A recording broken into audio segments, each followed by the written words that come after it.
Ադրբեջանում մեկնարկել են ցամաքային զորքերի լայնածավալ զորավարժություններ, դրանց մասնակցում են կոմանդոսների, մոտոհրաձգային, մեքենայացված և հրետանային բրիգադներ ու զորահավաքների մասնակիցներ։ Փորձագետների գնահատմամբ Բաքուն հետպատերազմյան շրջանում ոչ միայն չի նվազեցնում ռազմական ակտիվությունը, այլև շարունակում է հետևողականորեն ամրապնդել իր ռազմական ներուժը։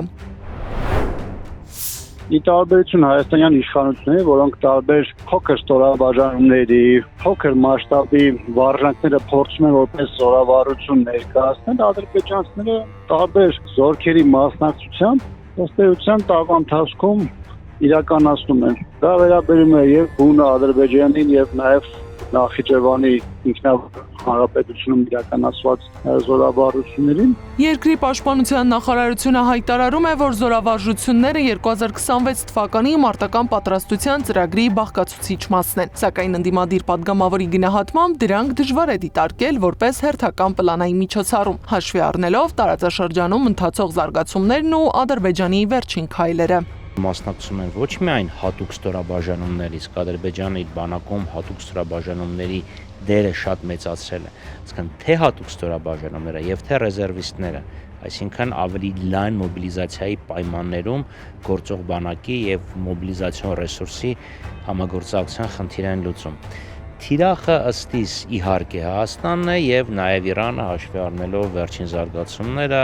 Զորավարժություններին զուգահեռ Ադրբեջանը շարունակում է նաև իր սպառազինության արդիականացումը։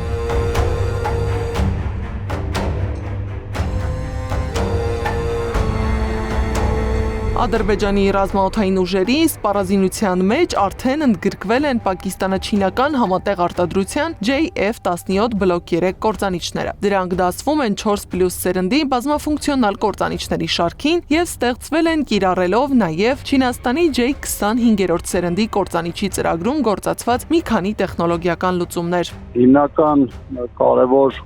էլեմենտներից այն է, որ դրանում օդ հրթիռներ են տեղակայված չինական արտադրության, որոնք բավականին մեծ հեռավորության վրա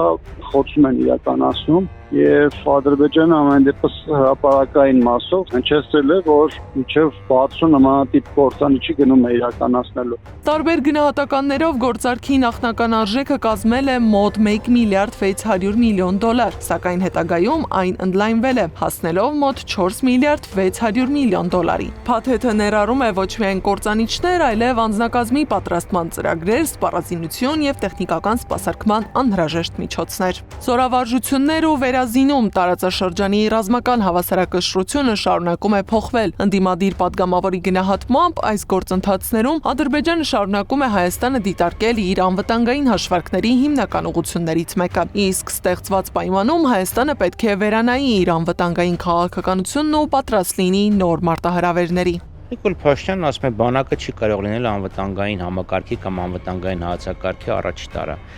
Այդպես բան այն էլ այս տարածաշրջանում ուղղակի տրամաբանական չի։ Նայեք տարածաշրջանի բոլոր երկրները՝